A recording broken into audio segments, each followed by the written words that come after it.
देखिए, टॉपिक हमारा चल रहा था टेंस।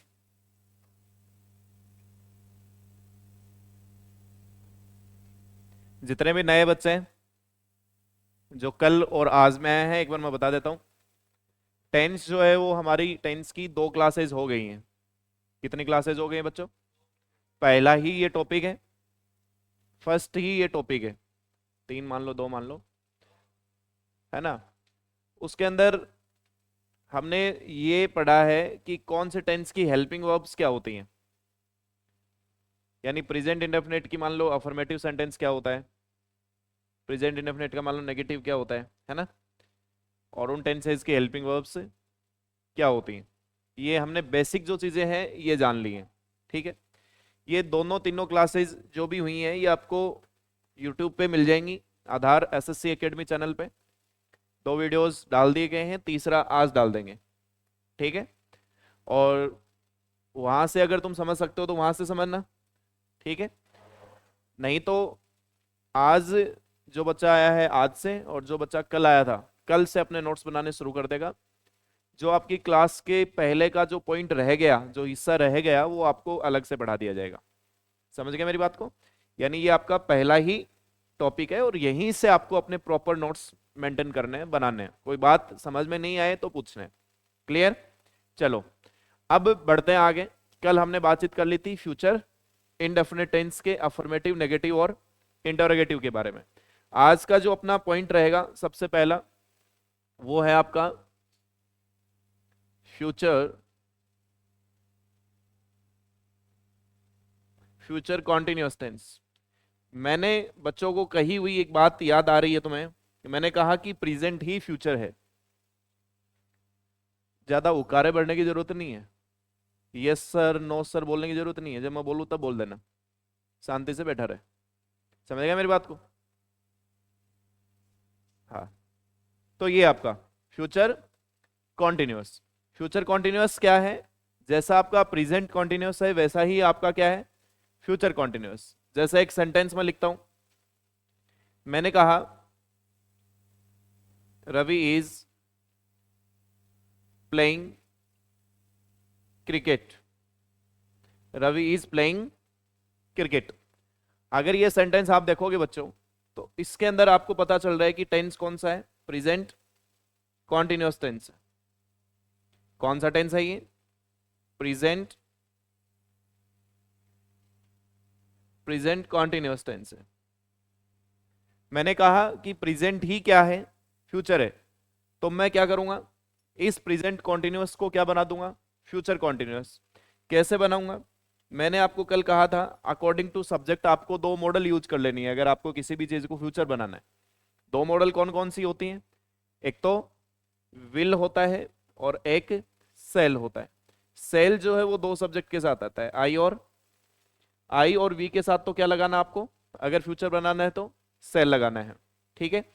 और आई और वी को आप छोड़ देंगे, इसके अलावा जितने भी सब्जेक्ट बचेंगे, आई और वी के अलावा जितने भी सब्जेक्ट बचेंगे, जैसे ही हो गया, सी हो गया, इट हो गया, दे हो गया, या किसी का कोई नाम हो गया, उन सब के साथ कौन आता है, विल आता है। ठीक है। मॉडल की एक खास बात आप जानते हैं कि मॉडल अपने साथ में क्या लेता है, हमेशा वर्ब की बेस फॉर्म लेता है। ऐसा आप सभी जानते हैं। ठीक है। मॉडल क्या लेता है अपने साथ में, वर्ब की बेस्ट फॉर्म लेता है। तो बस यही आपको बात ध्यान में रखनी है। अब इसी का अपने को क्या बनाना है, फ्यूचर कॉन्टिन्यूअस बनाना है। तो मैं क्या कह रहा हूं कि सेम सेंटेंस रहेगा, कुछ भी हटेगा उसमें से नहीं। तो रवि का क्या रह जाएगा, रवि का रवि रह जाएगा। अब मैं आपसे ये पूछता हूं बच्चों कि रवि की वजह से विल आना चाहिए या फिर सेल आना चाहिए? तो आप कहोगे सर किसी के नाम के साथ कौन आता है, विल आता है। तो यहां पर कौन आएगा मेरे बच्चों, विल। रवि विल। अब मैंने कहा कि मॉडल के बाद में हमेशा कौन आता है, वर्ब की बेस फॉर्म आती है। कौन आता है, वर्ब की बेस फॉर्म। तो आपके साथ में यह जो वर्ब दी हुई है इज, ये फर्स्ट फॉर्म ऑफ बी है। यानी इसकी जो बेस फॉर्म होती है वो क्या होती है, बी होती है। तो इज एम आर की बेस फॉर्म क्या होगी, बी। तो मैं क्या लिखूंगा यहां पर, will be. Ravi will be, और फिर जो सेंटेंस जैसा है आगे वैसा का, ये क्या हो जाएगा, प्लेइंग क्रिकेट। तो ये टेंस कौन सा बन गया आपका, कौन सा टेंस बन गया, फ्यूचर, फ्यूचर कॉन्टिन्यूअस। ये आपका बन गया फ्यूचर कॉन्टिन्यूअस टेंस। और ये ऊपर वाला कौन सा था, प्रेजेंट कॉन्टिन्यूअस टेंस। तो मैंने कहा कि प्रेजेंट ही क्या है, फ्यूचर है ना। सिर्फ अपने को अकॉर्डिंग टू सब्जेक्ट क्या लगाना है, विल और सेल लगाना है। और विल और सेल के बाद में जो वर्ब तुम्हें दी गई होगी उसकी कौन सी फॉर्म लगानी है, बेस फॉर्म। और उसके साथ में जो मेन वर्ब की फॉर्म दे रखी है उसको सेम ऐसा का ऐसा लिखना है। ठीक है, तो अगर इसका अफर्मेटिव फॉर्मेट अपन लिखना चाहें तो क्या लिखेंगे अफर्मेटिव इसका, सर सबसे पहले कौन होगा, सब्जेक्ट, सबसे पहले सब्जेक्ट। और उस सब्जेक्ट के बाद में कौन होगा, विल और सेल में से कोई एक मॉडल। उसके बाद में कौन होगा, बी, बी के बाद में कौन होगा, बेस फॉर्म प्लस आईएनजी। और फिर कौन हो जाएगा उसका, तो ये जो स्टेटमेंट बन गया है, ये स्टेटमेंट किसका बन गया है, फ्यूचर कॉन्टिन्यूअस टेंस का अफर्मेटिव स्टेटमेंट बन गया। ठीक है, अगर इसी का अपन नेगेटिव लिखना चाहें, इसी का अपन क्या लिखना चाहें, नेगेटिव। अगर आप इसका नेगेटिव लिखोगे, अगर आप इसका नेगेटिव लिखोगे तो नेगेटिव में कौन होगा, सबसे पहले सब्जेक्ट, उस सब्जेक्ट के बाद में कौन आएगा, विल और विल और सेल के बाद में कौन आ जाएगा, नॉट, नॉट के बाद में कौन आएगा, बी, बी के बाद में कौन आएगा, बेस फॉर्म प्लस, और फिर कौन आ जाएगा उसका, ऑब्जेक्ट।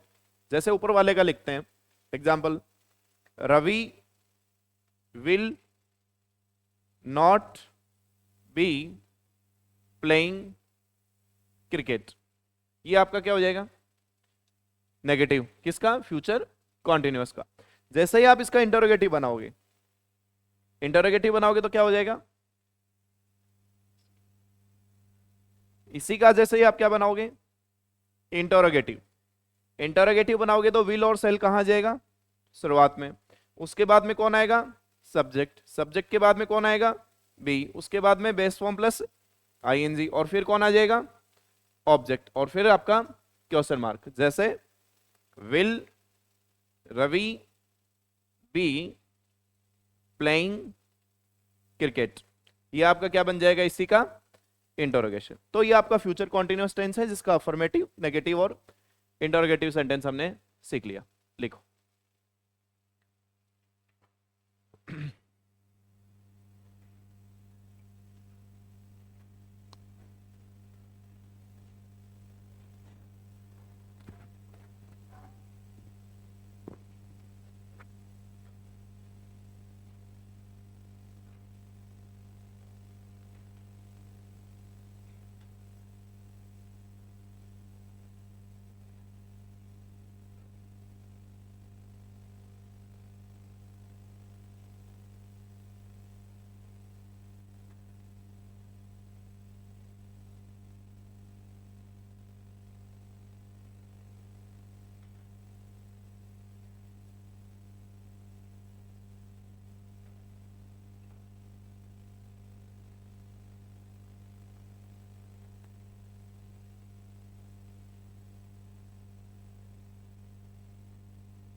आज जो न्यू बैच है, न्यू बैच का मतलब आई बैच, आई बैच के बच्चों की 12 बजे छुट्टी हो जाएगी।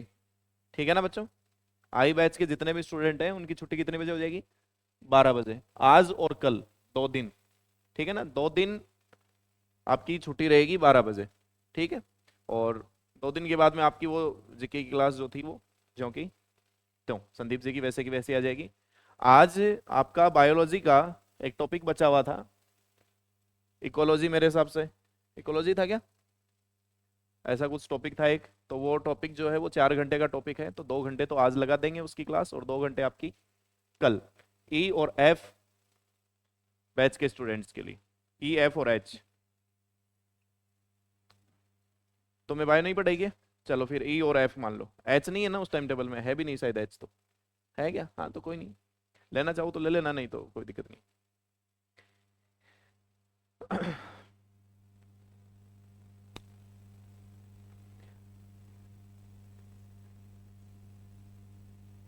हिस्ट्री तो आई बैच की तो शुरुआत से चल रही है ना। हाँ, और जो अब नए बच्चे आ रहे हैं उनकी जीके की क्लास जो है वो पहली आपकी जो पोर्शन जीके का होगा वो पॉलिटी होगा, ठीक है? तो जल्दी आपकी पॉलिटी की क्लास लगा दी जाएगी, उससे पहले केमिस्ट्री की लगाएंगे।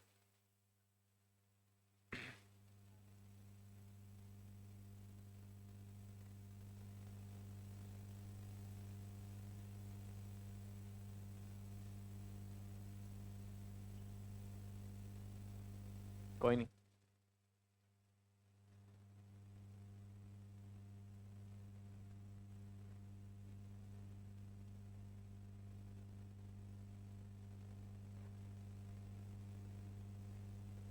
हो गया? बात है नहीं।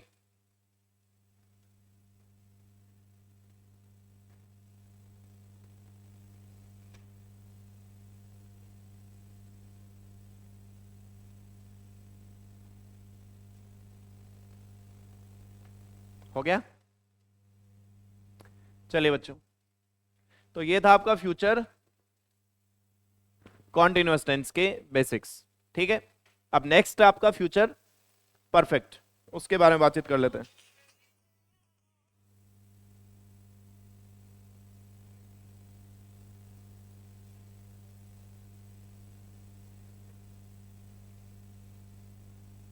आगे वाला है आपका फ्यूचर परफेक्ट। सेम वही है, फ्यूचर परफेक्ट भी क्या है आपका?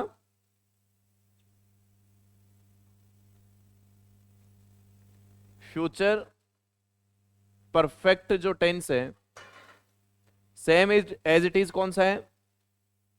Present perfect tense. कैसे? जैसे एक एग्जांपल मैंने लिखा, मैंने कहा आई हैव डन। अरे आवाज किसकी आ रही है? सीधा बैठ रहे हो, आवाज नहीं चाहिए मुंह से किसी की भी, देख लेना। शांति से बैठे रहो एकदम से, पेन की भी आवाज नहीं, एकदम पेन पिन ड्रॉप, आवाज नहीं मतलब आवाज नहीं।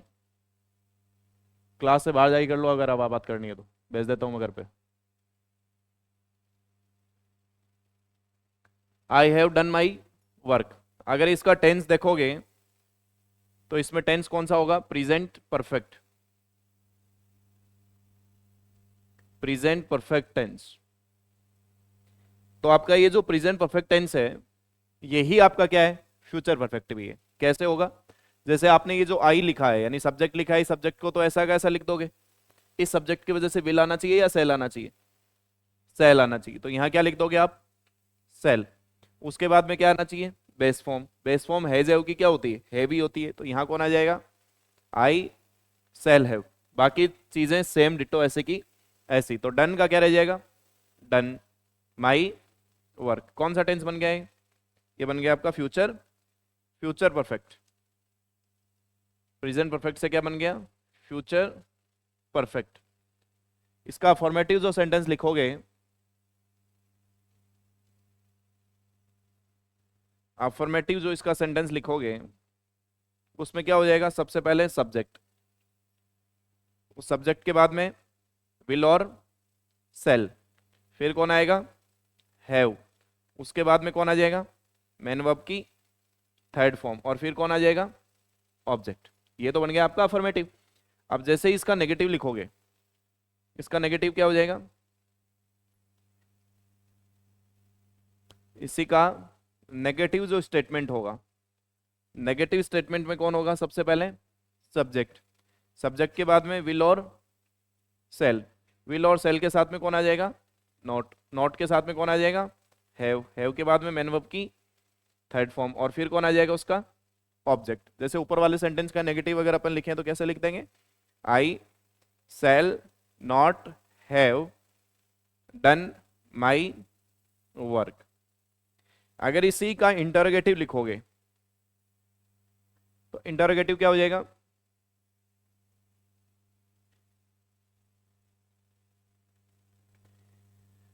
इंटरोगेटिव में क्या होगा, विल और सेल आ जाएगा सब्जेक्ट से पहले, उसके बाद में सब्जेक्ट, सब्जेक्ट के बाद में हैव के बाद में मेन वर्ब की, और फिर उसका ऑब्जेक्ट। जैसे सेल आई हैव डन, आई की जगह जैसे ही कर लो, सेल ही, और ही करोगे तो फिर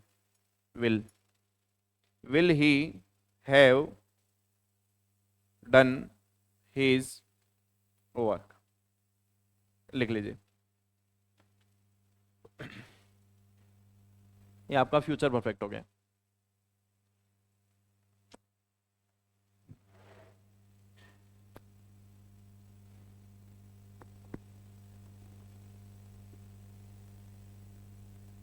रिजल्ट आ गया टेस्ट का, डाल दिया गया है।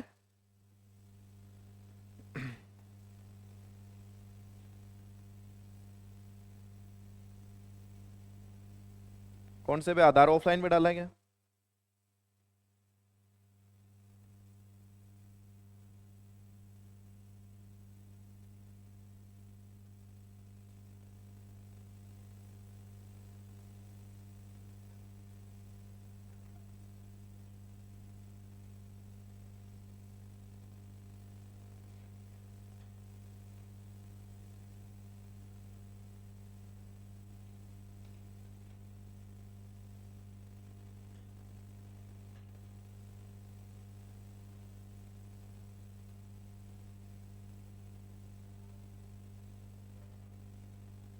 निकालना एक बार किसी फोन में, रिजल्ट निकाल के देना।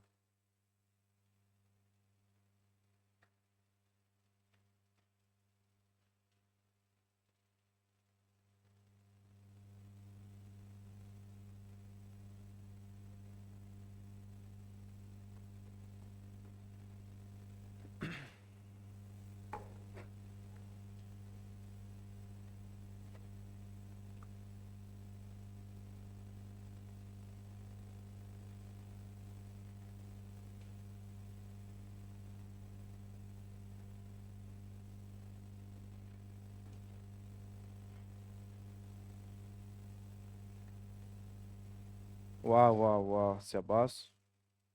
टॉपर की कौन है, 4312 कौन है, 4312? टोटल है आपके 60.50, टोटल के 60 है, तो आगे क्या देखूं फिर मैं। अटेम्प्ट आपने 94 किए हैं, फिर राइट आपने 64 किए हैं, रोंग आपने 30 किए हैं, और कर देते रोंग थोड़े से।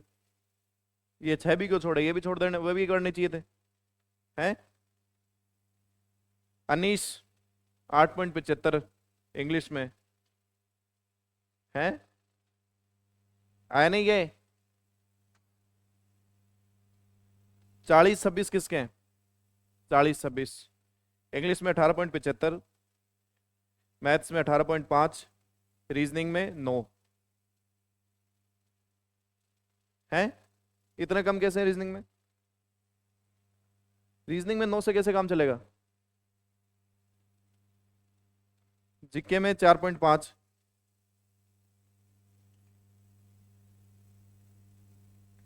सैंतीस 75, कौन है 37-75, शाबाश है, ऊपर हाथ में रह रहे हैं। इंग्लिश में 20.75, मैथ्स में 9.25। इंग्लिश ने छोड़ गई 23 सम फेल हो सका से। एक इंग्लिश में पहला टॉपर पास हुआ है 20,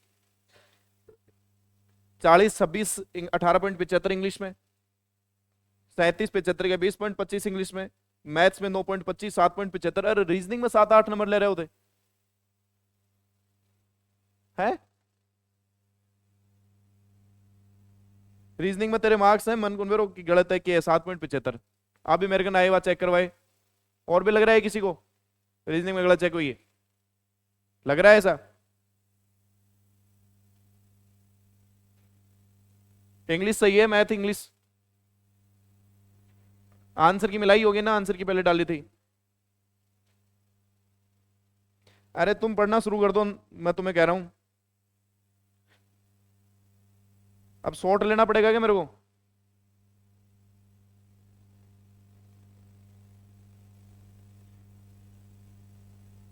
वो निकालना एक बार आई बैच का।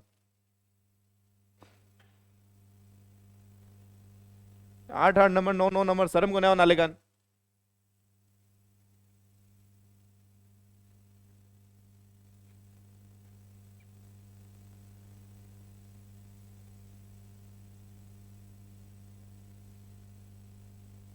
अब की बार लाना तुम 8 8 नंबर 9 9 नंबर, मैं बताऊंगा तुम्हें।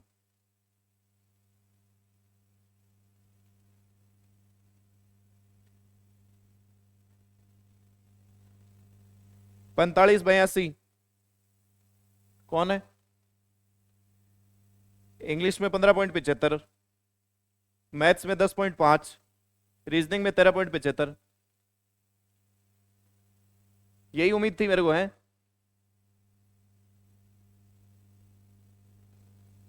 45 29 किसके? 4529। कौन है 45 29? 45 12, इंग्लिश में 17.25, मैथ्स में 15.5, रीजनिंग में 6.75। क्या रीजनिंग ज्यादा हुआ है के चक्कर है या पढ़ो को ने, या गलत चेक हुई है क्या? मिस्टेक है तो बोल देना, झूठी जो डांट कौन सुनेगा ने। 45 76, 4576 कौन है? क्यों बोला वो कोई है तो भी। 46 32, इंग्लिश में 12 इंग्लिश में 11, मैथ्स में 7.75, रीजनिंग में 9.75।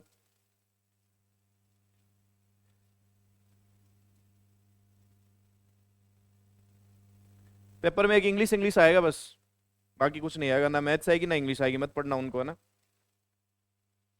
उनमें नहीं लाना है, तुम्हें नंबर लाने ही नहीं है उनमें।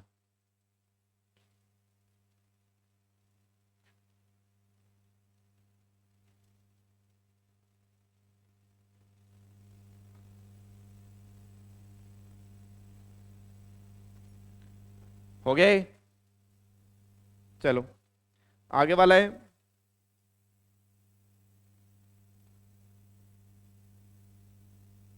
Future perfect continuous tense.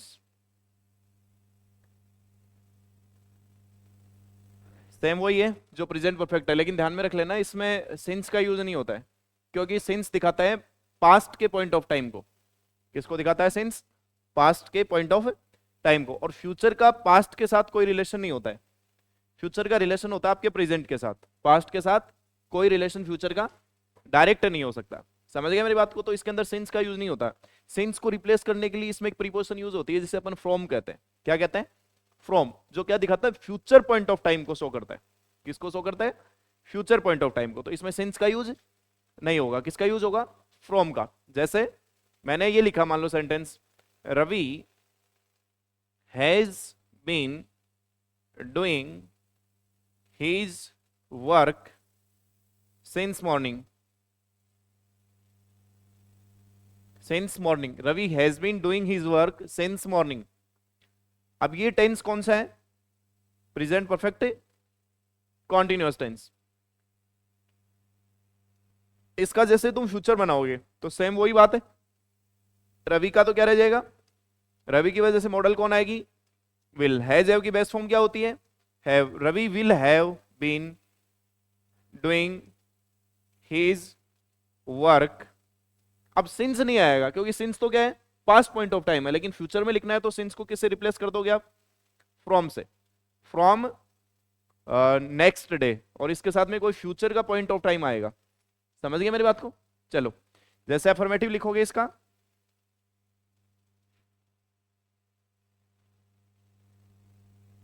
इसका जो अफर्मेटिव सेंटेंस होगा उसमें पहले सबसे पहले कौन आएगा? सब्जेक्ट। सब्जेक्ट के साथ में विल और सेल। विल और सेल के साथ में कौन आ जाएगा? हैव। उसके साथ में बीन, फिर बेस्ट फॉर्म और उसके साथ में आईएनजी। आगे चलोगे या तो आपको कौन दिखेगा, फॉर, या कौन दिखेगा, फ्रॉम, और उसके साथ में कौन आएगा, अगर आपका पॉइंट ऑफ टाइम होगा तब तो कौन आ जाएगा, फ्रॉम, और आपका अगर ड्यूरेशन ऑफ टाइम होगा तो कौन आ जाएगा, फॉर। समझ गए इस बात को? तो ये आपका अफर्मेटिव हो गया। ठीक है, नेगेटिव और इंटरगेटिव तुम बना लेना, लिख लो इसको।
देखो आगे, ये था आपका बेसिक्स ऑफ इंग्लिश, मतलब basics of tenses.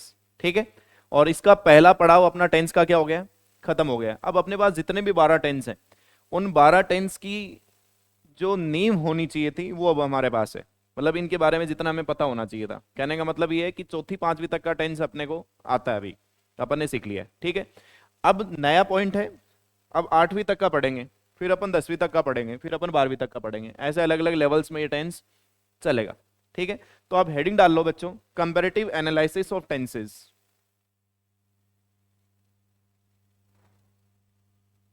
Comparative analysis of tenses, और उसमें सबसे पहली जो कंपैरेटिव होगा, कंपैरिजन होगा, वो होगा present indefinite tense versus present continuous tense. Present indefinite tense versus present continuous. इसमें जो लड़ाई होगी इन दोनों के बीच में, उसमें सबसे पहले जीतेगा प्रेजेंट इंडेफिनेट। सबसे इंपॉर्टेंट है, सबसे ज्यादा सवाल बनते हैं इस ही कंपैरिजन से। ये मान लो टेंस पूरे टॉपिक से सवाल नहीं आते हैं जितना अकेले प्रेजेंट इंडेफिनेट और प्रेजेंट कॉन्टिन्यूअस से आते हैं। ठीक है, तो पहले अपन बातचीत कर लेते हैं बच्चों प्रेजेंट इंडेफिनेट टेंस के बारे में। ठीक है, प्रेजेंट इंडेफिनेट टेंस के बारे में एक जो सबसे बेसिक इंफॉर्मेशन है वो तुम सब जानते हो बच्चों। प्रेजेंट इंडेफिनेट टेंस का काम होता है इंफॉर्मेशन प्रोवाइड करवाना। ये क्या करता है, इंफॉर्मेशन प्रोवाइड करवाता है। दूसरी बात, ये प्रेजेंट इंडेफिनिट टेंस के अंदर आपने जिस बात को लिखा है उस बात का मतलब होता है नेवर एंडिंग प्रोसेस। ये एक ऐसी प्रोसेस है जो कभी भी खत्म होती ही नहीं है। अगर आपने किसी बात को प्रेजेंट इंडेफिनिट में लिख दिया तो उस बात का मतलब क्या हो गया है, वो प्रोसेस कभी भी खत्म नहीं होगी। जैसे सूरज पूर्व से उदय होता है, तो भाई कल भी पूर्व से ही उगता था, आज भी पूर्व से ही उगेगा, और आगे आने वाले समय में भी कहां से उगेगा, पूर्व में ही उगेगा। क्यों है ये बात? क्योंकि ये आप कह रहे हो सूरज के बारे में इंफॉर्मेशन दे रहे हो। आप सूरज के बारे में क्या दे रहे हो आप? इंफॉर्मेशन। मैं इंग्लिश पढ़ाता हूं तो मैं आज भी इंग्लिश ही पढ़ाऊंगा, कल भी इंग्लिश ही पढ़ाऊंगा। क्यों? क्योंकि ये मैं क्या कर रहा हूं, अपने बारे में इंफॉर्मेशन दे रहा हूं। समझ रहे हो तो मेरी बात? मैं रोज सुबह 6 बजे उठता हूं तो ये मेरे बारे में क्या है, इंफॉर्मेशन है। तो मैं आज भी उठूंगा। और रोज सुबह चाय पीता हूं तो ये मेरे बारे में क्या है, इंफॉर्मेशन है। समझ गए तो मेरी बात को? तो ये जो चीज होती है प्रेजेंट इंडेफिनिट में, हम उसी बात को लिखते हैं जो किसी ना किसी के बारे में इंफॉर्मेशन होती है। Two parallel lines never intersect each other. दो समांतर रेखाएं एक दूसरे को कभी भी काटती नहीं है। तो ये मैथमेटिकल ऑपरेशन है, ये मैथ्स के बारे में information. Water boils at 100 degree centigrade. Water evaporates at 100 degree centigrade. पानी 100 डिग्री पे भाप बन जाता है। तो ये वाटर के बारे में क्या है, इंफॉर्मेशन है। कुछ बोल रहे थे क्या? हाँ हाँ, ठीक है ना, वही तो है भाई। है क्या यूनिवर्सल ट्रूथ? एंड जो डेली रूटीन है ये क्या है, इंफॉर्मेशन ही तो हुई।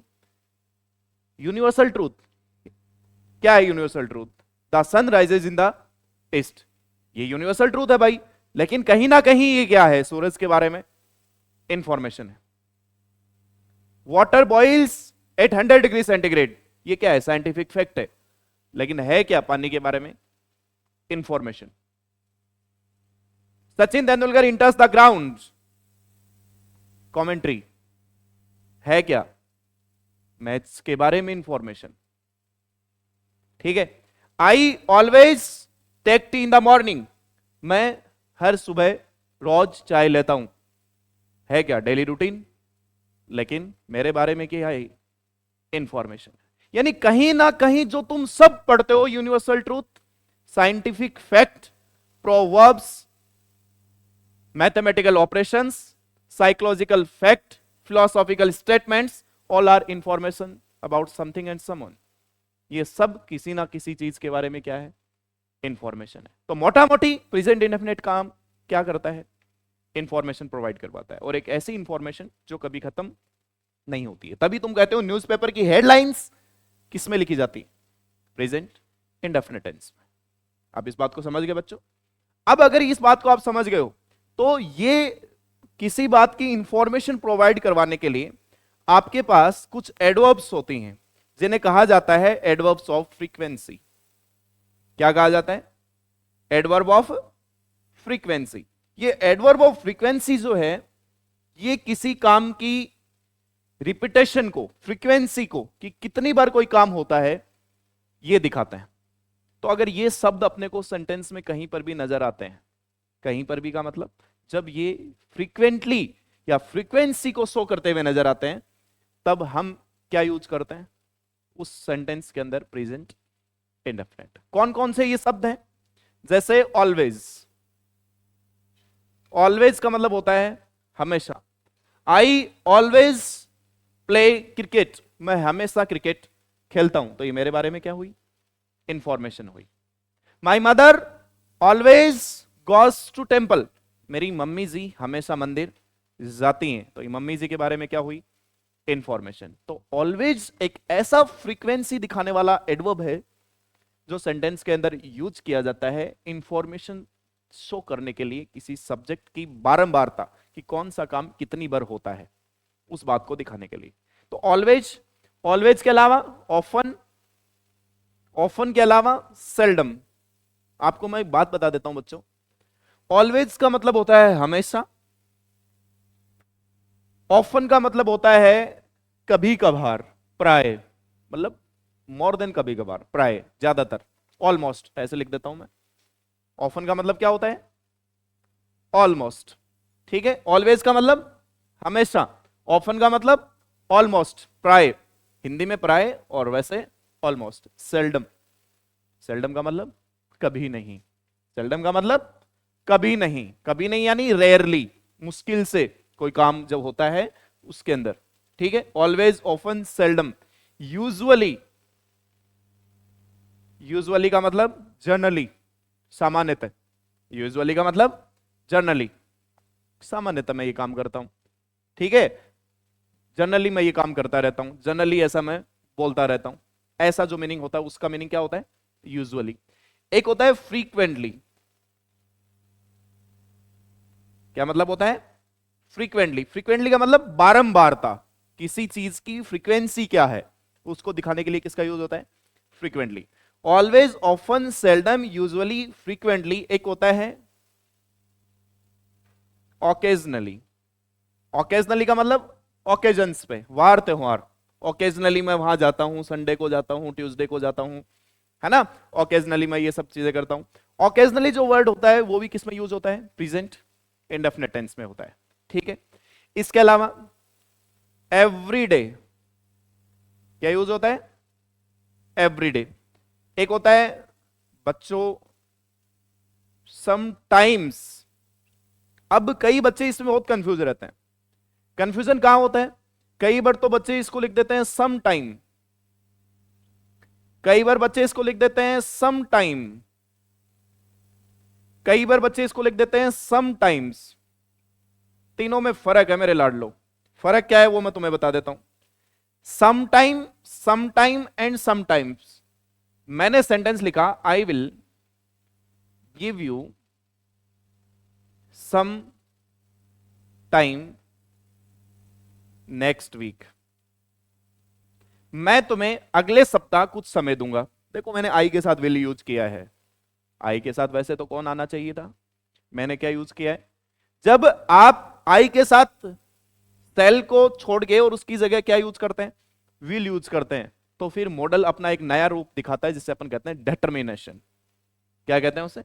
डिटर्मिनेशन। यानी मैं डिटरमाइंड हूं इस बात को लेकर के कि मैं अगले सप्ताह तुम्हें थोड़ा समय दूंगा। मान लो रवि नाम का एक लड़का है, वो मेरे पास आ गया, उसने कहा कि गुरुजी कुछ सवाल आपसे मुझे करने हैं। मैंने कहा बच्चे अभी मेरे पास समय नहीं है, लेकिन अगली सप्ताह इन सवालों का आंसर देने के लिए मैं तुझे कुछ समय जरूर दूंगा। तो ये मतलब होता है सम टाइम, जिसमें टाइम जो है वो नाउन है। टाइम जो है वो क्या है? नाउन, और सम उसका क्या है? डिटरमिनर। समझ गए मेरी बात को? आपने ये जो नीचे वाला सम टाइम देखा है ना बच्चों, इसका मतलब क्या है? Some time I will be here. एक दिन मैं यहां जरूर होऊंगा। जैसे एक बाप अपने बेटे के लिए कहता है कि एक दिन मेरा बच्चा भी इंस्पेक्टर जरूर बनेगा, इंस्पेक्टर जरूर बनेगा, एक दिन ऐसा आएगा। समझ गए मेरी बात को? समझ गए? ये मतलब किसका होता है? सम टाइम का, यानी इनडेफिनेट यूनिट ऑफ टाइम। क्या मतलब होता है इस सम टाइम का? Indefinite, indefinite unit of time. यानी कुछ दिन होगा, कोई दिन होगा ऐसा, नॉट फिक्स्ड। कौन सा होगा वो मुझे पता नहीं है, लेकिन एक दिन ऐसा जरूर होगा। ये मीनिंग किसका होता है? इस सम टाइम का। ये जो समटाइम्स होता है ये होता है एडवर्ब, जो प्रेजेंट इंडेफिनिट टेंस में यूज किया जाता है। जैसे सम टाइम या Ravi sometimes got angry. Ravi कई बार क्या हो जाता है? कई बार क्या हो जाता था? या गेट्स कर दो, प्रेजेंट में लिख दो, गेट्स एंग्री। कई बार क्या हो जाता है? गुस्सा हो जाता है। तो ये वाला जो समटाइम्स है वो किस में लिखोगे आप? प्रेजेंट इंडेफिनिट टेंस में लिखोगे। ये कई बार एरर बच्चे कर देते हैं। क्लियर बच्चों? ऐसे ही एवरीडे, एवरीडे है ना, एवरी और डे को अलग अलग लिखोगे तो वो समटाइम की तरह काम करेगा, यानी हर दिन, और एक साथ लिख दोगे तो वो किसकी तरह काम करेगा? फ्रीक्वेंसी की तरह काम करेगा।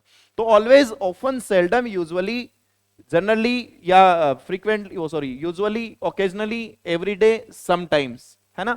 ये सब चीजें अगर आपको दिखाई देती हैं तब आप क्या यूज करोगे? प्रेजेंट इंडेफिनिट टेंस यूज करोगे, ठीक है। इसके अलावा एवरी डे के अलावा आपको दिखाई दे सकता है, मान लो एवरी मंथ भी दिखाई दे सकता है, एवरी के साथ कोई भी कंपाउंड आपको दिखाई दे सकता है, तेरी ये every, every year, every month, है ना, ये सब चीजें भी आपको दिखाई दे सकती हैं, ठीक है। यानी कहने का मतलब ये है, अगर आप किसी चीज की रिपीटेशन दिखाओगे, फ्रीक्वेंसी दिखाओगे किसी भी वर्ड के साथ में, तो उसमें टेंस कौन सा यूज होना चाहिए? प्रेजेंट इंडेफिनिट यूज होना चाहिए। मैं फिर से कह देता हूं, मैं इन शब्दों को कतई याद करवाना नहीं चाहता हूं तुम्हें। मैं तुम्हें यह याद करवाना चाहता हूं कि तुम सेंटेंस का कॉन्टेक्स्ट समझो, और उस कॉन्टेक्स्ट में तुम यह समझ पाओ कि यह सेंटेंस किसी चीज के बारे में इंफॉर्मेशन प्रोवाइड करवाने की कोशिश कर रहा है। मैं तुमसे यह चाहता हूं, क्योंकि इनसे घंटा कुछ नहीं होने वाला। तुम अगर याद कर भी लिए तो भी कुछ भी उखाड़ नहीं पाओगे, क्योंकि थोड़ी देर बाद में, एक दो क्लास बाद में, मैं इन्हीं शब्दों के साथ प्रेजेंट कॉन्टिन्यूअस टेंस यूज करूंगा बोर्ड पे। तब रट्टू जो तो होता है ना कि इन शब्दों के साथ हमेशा प्रेजेंट इंडेफिनिट आता है, वो क्या कर देंगे? वहीं पे उनका काम हो जाएगा खत्म। समझ गए? तो मैं फिर से क्या कह रहा हूं कि इन शब्दों को जब आप यूज करो इंफॉर्मेटिव पर्पज से, इंफॉर्मेशन के पर्पज से, तब आप इनके साथ क्या यूज करोगे? Present indefinite tense. कर पाओगे? ये कोशिश करनी है कि सेंटेंस इंफॉर्मेशन है या नहीं है, दैट्स इट। लिख लो इसको।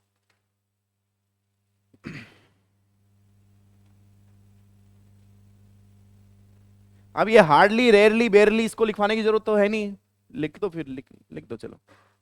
हार्डली मुश्किल से होता है, रेयरली ये भी मुश्किल से होता है, बेयरली ये भी मुश्किल से होता है, सेल्डम, हार्डली, रेयरली, बेयरली तीनों नेगेटिव मीनिंग होते हैं, नेवर, एवर, ये सारे वर्ड्स।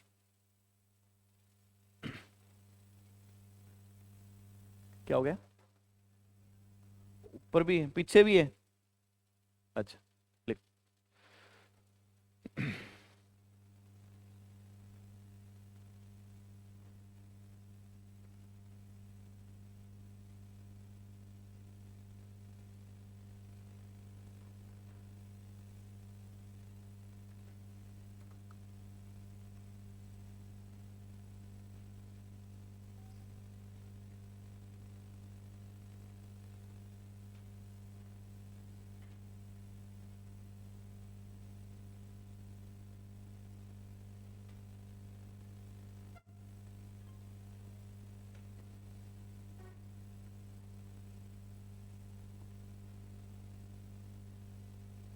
हो गया?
हो गया क्या? जल्दी से लिखो, फिर 5 सवाल कर लेते हैं, फिर आज की क्लास को खत्म करते हैं।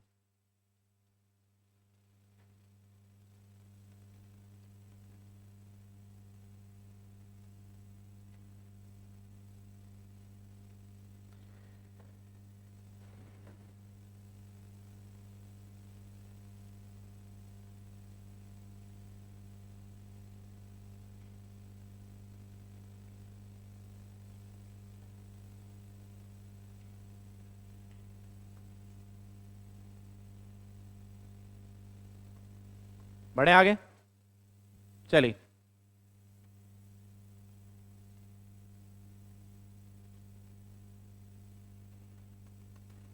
पहला point, Ravi is walking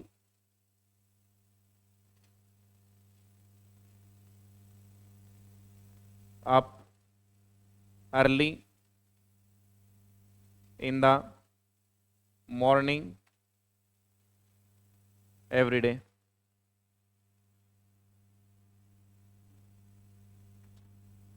Seema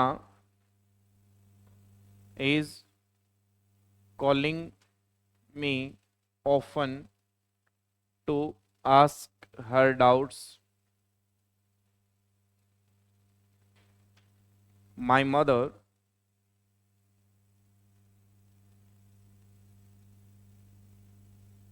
is always going to temple.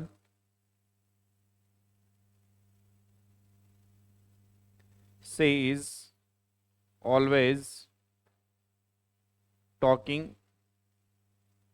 about his family. चलिए बच्चों, पहला सवाल देखो ध्यान से। पहले सवाल में करेक्शन करना अपने को। मैंने जो लिखा है या तो वो सेंटेंस गलत लिखा है या फिर मैंने वो सेंटेंस सही लिखा है। अगर गलत लिखा है तो करेक्शन करना है कि क्या सही होगा, और अगर मैंने सही लिखा है तो फिर कोई दिक्कत नहीं है, जैसा होगा वैसा का वैसा पड़े रहेगा। सवाल कह रहा है कि Ravi is walking up early in the morning every day. बताइए, बोलो। गलत है। क्यों गलत है? क्योंकि आपको क्या दिखाई दे रहा है, रवि के बारे में इंफॉर्मेशन आ रही है। रवि के बारे में इंफॉर्मेशन आ रही है भाई, कि रवि के बारे में इंफॉर्मेशन क्या है, Ravi is walking up early. सुबह सुबह क्या करता है वो? वॉक करता है। कब?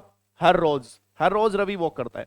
भाई रवि का मर्डर करना है, मान लो सुपारी देनी है रवि की आपको, कि रवि को सल्टाना है, खत्म करो सर, बात को मिटाओ, तो आप रवि की रेकी करोगे। रेकी करने वाला जो आदमी है उसने आपको इंफॉर्मेशन दी कि लौंडा सुबह घर से 4 बजे निकलता है। 4 बजे निकल के कच्छा पहन के बाहर पार्क में घूमने जाता है सुबह सुबह, और वहां सन्नाटा रहता है, कुछ भी वहां होता नहीं है। तुम्हें बंदूक लेके जानी है और शॉट मार देना है। पीछे से मारो कि आगे से मारो, गोली मारो, खत्म करो बात। समझ गए मेरी बात को?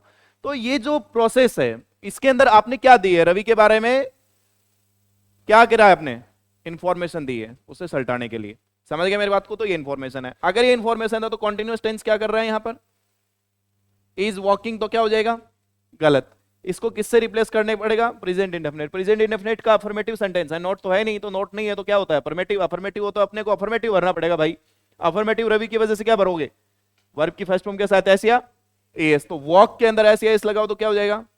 तो Ravi walks up early in the morning every day. लौंडा हर सुबह घूमने जाता है।